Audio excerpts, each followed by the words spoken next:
tips to avoid back and neck pain when you have a standing job or you use a standing desk. Now, many of us work in standing jobs, or you might be using a standing desk at work, such as if you're working in retail, you're a teacher, or even working in a corporate job where you use a standing desk. Now, if you stand for prolonged periods of time on a regular basis, it can lead to many health issues such as sore feet, pain in your back, pain in your neck, or stiffness in your neck and shoulders, varicose veins, etc., etc. So there are lots of problems that come along when you are standing for prolonged periods of time.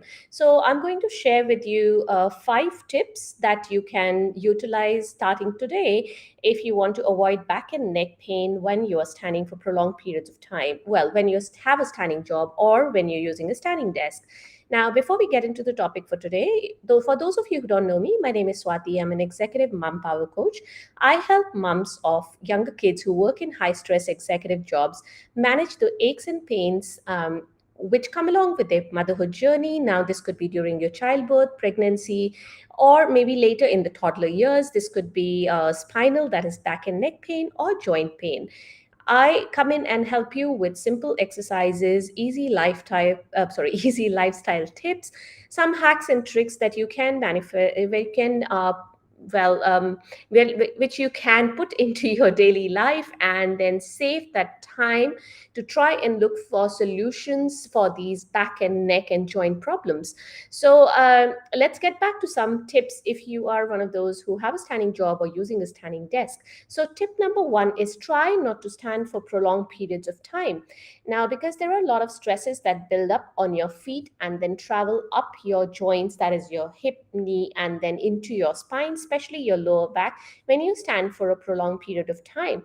If you're one of those who can't get away from your desk or your workstation, try and shift your weight from one foot to the other. And if it is possible, then try to do this every hour or so that the stresses don't build up and lead to back and neck pain. The second tip for you is to do small movements, something as simple as moving your head from one side to the other or shrugging your shoulders.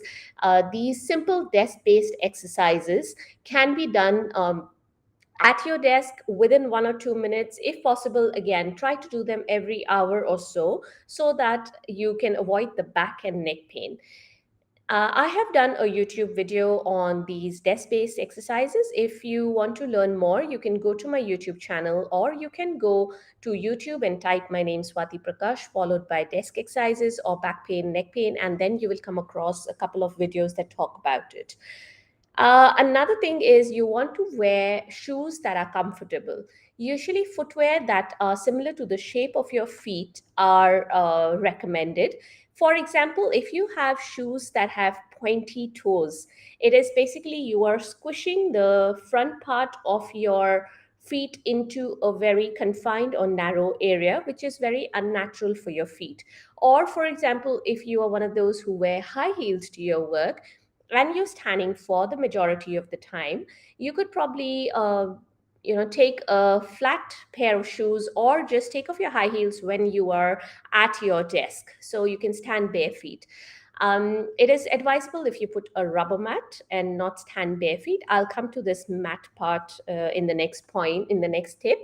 So if you have pointy shoes, especially with high heels, what happens is the weight of your body is on the you're bent forwards, right? So because the weight of your body is on the ball of your toes and the toes itself, your lumbar spine will curve backwards in order to balance that forward tilt of the body so that you don't fall forwards. This can lead to back pain, and it could also translate up to your mid back as mid back pain or neck and shoulder stiffness. Now, if you have a wooden or cork floor or a rubber mat that you stand on, that's fine.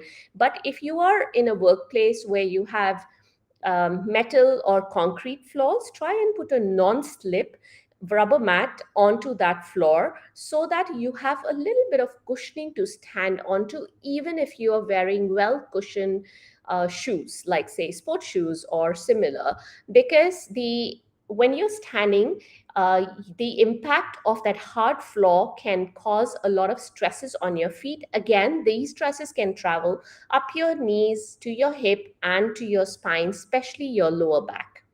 Now, just looking at my notes here, yeah, the last tip that I have for you is to keep the frequently used items more close to you on your desk or your workstation. What this will do is you will avoid that leaning over or reaching over to get those items very often during your work hours.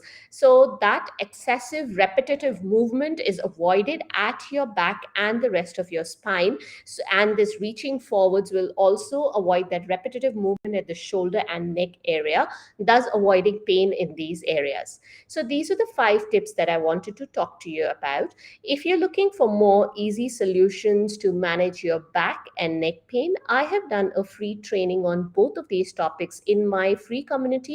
I will leave a link in the description of this video. If you're watching me on Instagram, the link is in my bio. You can join my community and access these free trainings. They are lifelong. You have lifelong access to them, and this is a free group, so you're welcome to join. Alrighty, if you have any questions or comments on today's video, you can drop them into the comments or below the video, and I will pick it up from there and I'll address them for you.